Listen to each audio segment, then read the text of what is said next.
Muita paz, que Deus nos abençoe. Em O Livro dos Espíritos, na parte terceira, Allan Kardec, sob a orientação dos mensageiros de Jesus, trata das leis divinas, das leis naturais. E ele comenta e pergunta aos espíritos, que respondem com uma sabedoria incomparável, sobre 10 leis naturais, sobre 10 leis divinas. Em outro vídeo, nós falamos sobre a lei da sociedade. E hoje nós vamos abordar em suaves pinceladas mais uma das leis dessa terceira parte de O Livro dos Espíritos. Vamos encontrar 3 leis em uma harmonia perfeita, porque tudo que Deus faz é perfeito. Deus é a perfeição de todas as perfeições. Por isso, as leis de Deus se encadeiam em uma harmonia perfeita.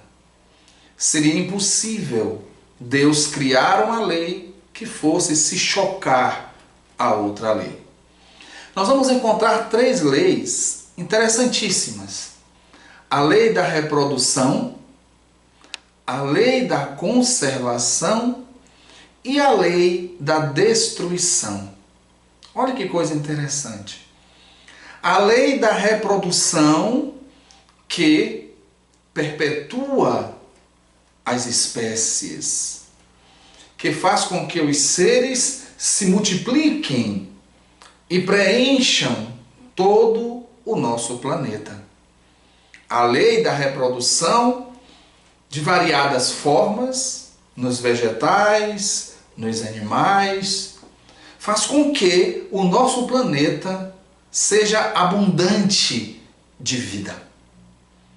Para que essa lei possa ser preservada, para que essa lei possa realizar a tarefa de preencher o mundo e haja um equilíbrio, existe uma outra lei, que é a lei da conservação, que nos animais, por exemplo, se expressa pelo instinto de conservação.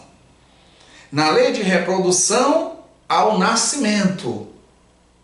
Na lei da conservação, há a manutenção da vida. E, por fim, a lei de destruição, que na realidade ocorre para manter esse equilíbrio no mundo material, onde os seres vão, à medida que vão crescendo, se desenvolvendo, eles vão se destruindo uns aos outros na cadeia alimentar. Aqueles que comem os vegetais se alimentam dos vegetais, aqueles que se alimentam de outros que se alimentam dos vegetais. E assim há um equilíbrio. Muitas vezes a gente para analisar a lei de destruição e a primeira visão que nós temos, a primeira impressão, nós pensamos, poxa, mas Deus fazer uma lei de destruição? A princípio, para aquele que não mergulhou ainda mais profundamente nos estudos, parece uma coisa ruim, né? Lei de destruição. Isso se nós olharmos apenas do ponto de vista material. Mas é essa lei de destruição que, juntamente com a lei de reprodução e de conservação, que gera harmonia na natureza. Não é? A gente lembra-se, por exemplo, as rãs, os sapos, eles se alimentam de insetos. Se o homem age eliminando as rãs e os sapos de determinada região, os insetos vão proliferar. Muitos levando doenças para o próprio homem, outros destruindo as plantações. Então, há um equilíbrio na natureza, onde um ser vai, aos poucos, limitando o número do outro para que a natureza se harmonize nesse encadeamento que Deus, com a sua perfeição, nos proporciona. Quando nós analisamos a lei de destruição, nós percebemos que o que para nós é destruição, na realidade é transformação. E aí vem Lavoisier, que nos diz que na natureza nada se cria, nada se perde, tudo se transforma. E é verdade, não é? Deus é o criador de tudo. A partir daí, tudo vai se transformando, tudo vai se encadeando numa perfeição e numa harmonia fantásticas. Por exemplo, nós podemos perceber a semente. A semente que deseja ser uma árvore, ela se rasga na terra. Ela rasga a película que a envolve. Ela suporta e vence o peso da terra. E em buscando o sol, ela se desenvolve e produz frutos a mancheias. E a lição do trigo, não é verdade? O trigo que passa por todas as fases até se transformar em pão em nossa mesa.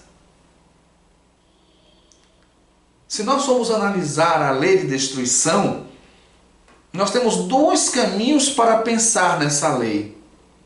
Na visão material, onde muitas vezes nós percebemos realmente destruição,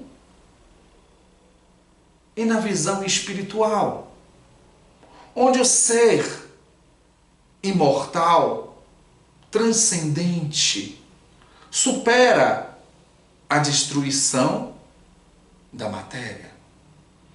Quando nós observamos um corpo em decomposição, é realmente uma visão dolorosa.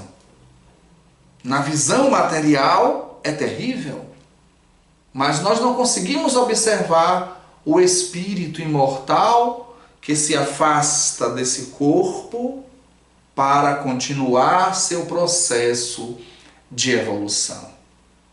É como uma veste que ele deixa e segue. E a espiritualidade, nesse capítulo da lei de destruição, ela traz uma analogia muito interessante. Quando às vezes nós falamos, mas Deus deixa que isso aconteça. Nesse momento nós estamos falando com a visão material. E a espiritualidade diz, numa guerra, o capitão de um exército, ele está preocupado com os seus soldados e não com as roupas dos seus soldados. Porque aquela roupa está suja de lama, está muitas vezes perfurada de bala, está rasgada pelos arames farpados do caminho. E o soldado, muitas vezes, tira aquela roupa e joga fora. O capitão está preocupado com o soldado e não com a roupa do soldado. Deus criou o espírito para a perfeição, para a felicidade, para a paz. E o corpo, que devemos respeitar porque é um templo do espírito, mas ele é uma veste que com o tempo, desgastada, é abandonada pelo Espírito, que utilizará outras vestes no transcorrer das encarnações até alcançar a perfeição. Dentro desse capítulo da lei de destruição, tem um tópico muito interessante que fala sobre os flagelos destruidores, que também, didaticamente, podemos distinguir de dois grupos: os flagelos naturais, que são causados pelos maremotos, pelos tsunamis, pelos terremotos, pela erupção de vulcão e por tempestades tantas outras, por pestes que às vezes assolam a sociedade e às vezes assolam o mundo inteiro. São flagelos naturais.